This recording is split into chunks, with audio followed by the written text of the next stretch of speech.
Assalamualaikum warahmatullahi wabarakatuh. Selamat siang anak-anakku. Untuk hari ini daringnya adalah pelajaran IPA nggih. Dimulai dari bab 1 yaitu sistem organisasi kehidupan. Disebut sistem organisasi karena di dalam kehidupan ini ada unit-unit penyusun mulai dari unit yang paling kecil sampai dengan unit yang paling besar, yang mana masing-masing unit itu nanti akan saling bersinergi, saling berhubungan, saling membutuhkan dan tidak bisa dipisahkan. Adapun unit-unitnya, yang pertama adalah sel. Sel itu adalah unit terkecil penyusun kehidupan. Kemudian nanti kumpulan-kumpulan dari sel akan membentuk sebuah jaringan. Kemudian kumpulan dari jaringan akan membentuk organ. Kumpulan dari organ akan membentuk sistem organ. Selanjutnya, kumpulan dari sistem organ akan membentuk organisme. Organisme atau di sini nama lainnya adalah individu. Selanjutnya nanti kumpulan dari individu yang sejenis akan membentuk sebuah populasi. Kumpulan dari populasi akan membentuk komunitas. Kumpulan dari komunitas akan membentuk ekosistem. Dan yang terakhir adalah kingdom.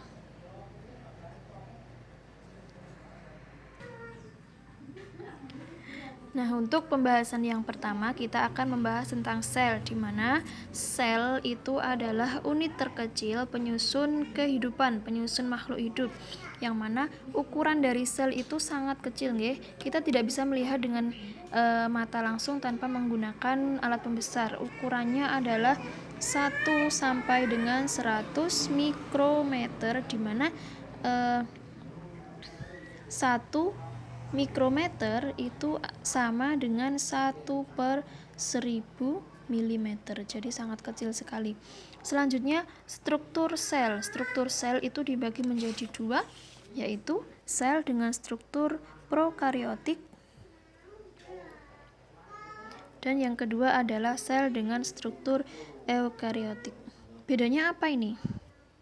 Eukariotik, bedanya adalah untuk struktur sel prokariotik ini secara global perbedaannya adalah ini lebih sederhana. Strukturnya lebih sederhana, sedangkan eukariotik strukturnya lebih kompleks.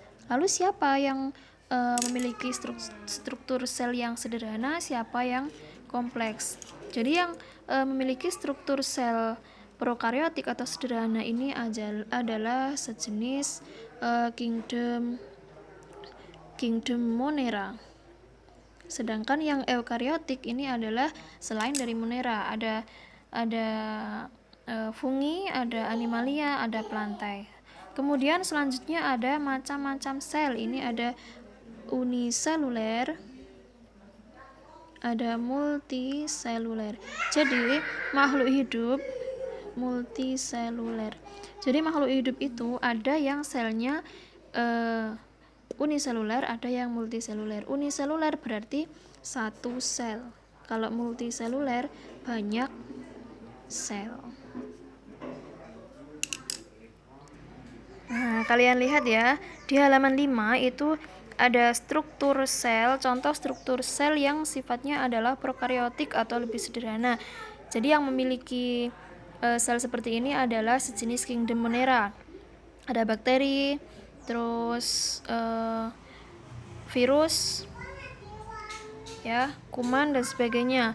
Ini memiliki struktur sel prokariotik atau lebih sederhana. Nah, bagian-bagiannya seperti ini, semuanya bisa melihat di halaman 5. Itu ada flagela, ada pili, ada ribosom, ada kapsul, ada nukleus atau inti dari sel yang di dalamnya isinya adalah DNA atau sifat keturunan. Jadi semua makhluk hidup, semua sel yang ada di dalam makhluk hidup, baik itu yang strukturnya prokariotik maupun eukariotik, semuanya memiliki inti sel atau nukleus yang di dalamnya ada DNA. Selanjutnya halaman 6 ini ada struktur sel eukariotik. Jadi struktur sel yang kompleks ya, ini dimiliki oleh kingdom plantae dan juga kingdom animalia.